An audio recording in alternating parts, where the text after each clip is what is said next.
Jeg skal lave en tessellering, så det jeg starter med at gøre, det er, at jeg højreklikker, og så fjerner jeg mit koordinatsystem ved at trykke på akse. Men jeg tilføjer dog også et gitter. Efter det, så kigger jeg op på de her små bokse her, og ud fra dem, så vælger jeg den her. Og under det, så vil jeg regulere polygon. Jeg trykker bare her, og igen lige der. Og så fordi jeg skal lave regulere trekante, det vil sige ligeside trekante, så trykker jeg på 3. Her kan jeg så se, eller kan I så se, at jeg har et ligeside trekant. Jeg skal så lave et mønster, så det jeg gør, det er, at jeg tilføjer flere trekanter.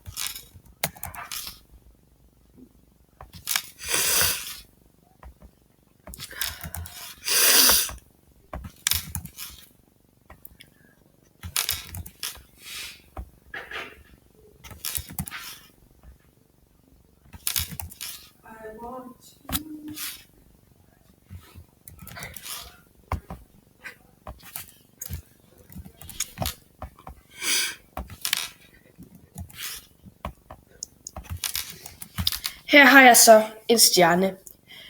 Hvis I så vil, så kan man altid gå op og kigge på, hvilken grad vinklen har.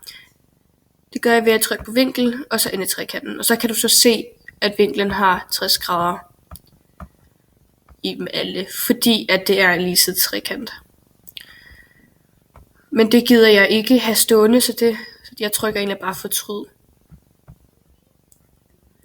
Men i stedet for, så vil jeg gerne have farvelagt min stjerne her. Så det jeg gør, det er, at jeg trykker på den her, og trykker ind i trekanten. Og så trykker jeg på de her streger her, under egenskaber. Og så trykker jeg på farve her, og så kan jeg bare vælge en farve ud fra de her, som der er her. Jeg vil gerne have, at den skal have lyserød. Nej, jeg vil gerne have den her røde her-agtig. Og i den her pil her, der kan du så vælge, hvor tydelig farven skal være. Jeg vil gerne have, at den skal være på 100, så det gør jeg. Og så i stedet for, at du skal have alle de her farvelagt på den her måde, jeg gjorde her, så kan du egentlig bare kopiere den her trekant til den her trekant. Det gør det, at jeg trykker på den her og kopierer udseendet. Jeg starter med at trykke på den trekant, jeg gerne vil have kopieret, og det er jo så den her. Og så trykker jeg igen her. Men nu vil jeg gerne have de andre indeni også skal være farvelagt, men jeg vil gerne have en anden farve. Så det jeg gør, det er at starte med at trykke her. Trykke på farve. Og så vil jeg gerne have, at den skal være orange. Og så kopierer jeg bare den der trekant igen ind i de andre. Og så har jeg min stjerne her. Og så kan du flytte her. Men hvis du så vil, så kan du altid tilføje flere trekanter.